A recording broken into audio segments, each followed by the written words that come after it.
Cristiano Ronaldo, Neymar, Zlatan. Ces joueurs sont nés dans la pauvreté et en devenant des joueurs de classe mondiale, ils ont réussi à faire fortune. On se dit souvent que tous les joueurs de football ont grandi dans la misère. Mais c'est faux! Voici 10 joueurs qui n'avaient absolument pas besoin d'argent, mais qui sont quand même devenus encore plus riches en devenant footballeurs professionnels.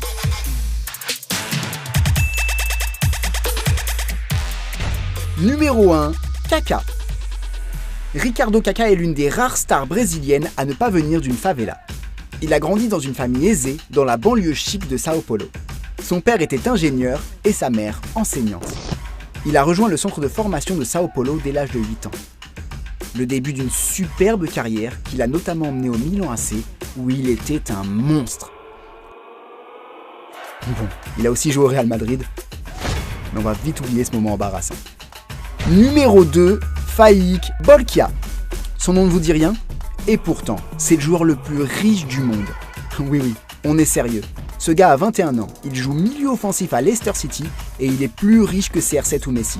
Mais c'est quoi ce bordel? En fait, Bolkiah est riche grâce à ses origines. Il est le neveu du sultan de Brunei, un pays qui s'est enrichi grâce au pétrole.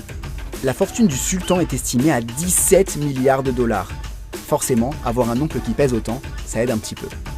Bolkiah n'a encore jamais joué avec Leicester, mais il a déjà été capitaine de la sélection de Brunei. Numéro 3, Andrea Pirlo. Vous avez toujours pensé qu'Andrea Pirlo avait une classe incroyable sur et en dehors des terrains? Eh bien, c'est loin d'être un hasard. La légende du Milan AC est issue d'une famille aisée et industrielle du nord de l'Italie.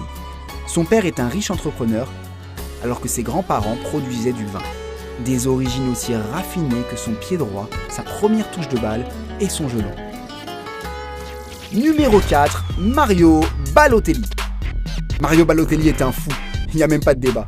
Il a allumé des feux d'artifice dans sa salle de bain, il a lancé des fléchettes sur des jeunes du centre de formation, il a payé le gérant d'un bar pour qu'il se jette dans l'eau avec sa Vespa. Bref, vous connaissez ces histoires. Mais ce que vous savez peut-être moins, c'est que Balotelli était riche avant même de devenir professionnel. Il vivait dans une très grande maison lorsqu'il était enfant. Né de parents ghanéens, il a été élevé par des parents italiens, les Balotelli, une famille riche du nord de l'Italie. Numéro 5, Hugo Lloris. Il est champion du monde, il est l'un des meilleurs gardiens de la planète et il a toujours été riche. Hugo Lloris est né dans une famille très aisée du sud de la France. Sa mère était avocate et son père directeur d'une banque. Dans ses jeunes années, Hugo Lloris se dirigeait plutôt vers le tennis de haut niveau, ce qui explique peut-être son aisance avec les mains aujourd'hui. Avec ses pieds en revanche, enfin bref, on va pas s'étaler. Numéro 6, Frank Lampard. Frank Lampard était le joueur le mieux payé de Première Ligue lorsqu'il évoluait avec Chelsea, mais il n'a pas attendu de porter le maillot des Blues pour remplir son portefeuille. Le milieu à la frappe soudaine et pure vient d'une famille de footballeurs professionnels. Son père a notamment joué à West Ham et gagnait très bien sa vie. Aujourd'hui, la fortune du nouvel entraîneur de Chelsea est estimée à 45 millions d'euros. Numéro 7, Robin van Persie. Le Hollandais volant était un esthète du ballon. Élégant, raffiné, controversé, incompris. La définition d'un artiste du football. Artiste comme ses parents. Le père de Van Persie était un sculpteur hollandais reconnu et sa mère une peintre. L'ancien gunner vient d'un milieu très aisé. Un comble pour celui qui était appelé Robin des Bois sur les terrains. Numéro 8, Paolo Maldini.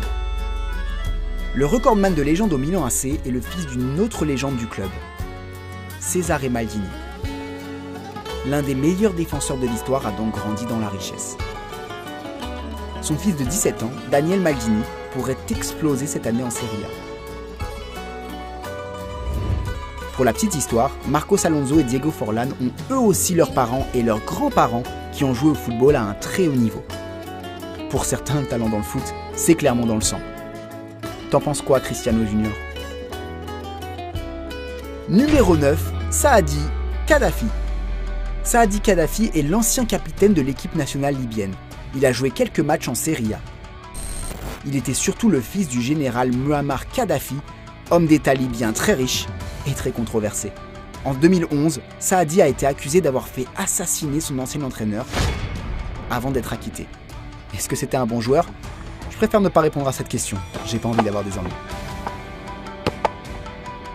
Numéro 10, Gérard Piqué. Gérard Piqué est l'un des footballeurs les plus intelligents et influents au monde. Il a un QI de 140 et a été accepté à l'université d'Harvard. Véritable businessman, il est en train de se construire un empire à coups d'investissements brillants. Fils d'un riche businessman et de la directrice du plus grand hôpital de Barcelone, il est né dans la richesse et il est aujourd'hui l'un des footballeurs les plus riches du monde. Selon certaines revues spécialisées, ses revenus s'élèvent aujourd'hui à 50 millions d'euros par an. Voilà donc 10 footballeurs qui étaient riches bien avant d'être footballeurs professionnels, mais nous aurions aussi pu citer Mario Götze, Shaun Wright-Phillips, Mido, Kasper Schmeichel ou Gianluca Vialli, le fils d'un riche industriel qui a grandi dans un château italien du XVe siècle, un château de 60 pièces. Ce qui est rassurant au moins, c'est qu'on sait que ces gars ne jouent pas du tout pour l'argent, mais plutôt pour l'amour du jeu. Qui est votre joueur préféré dans cette liste ?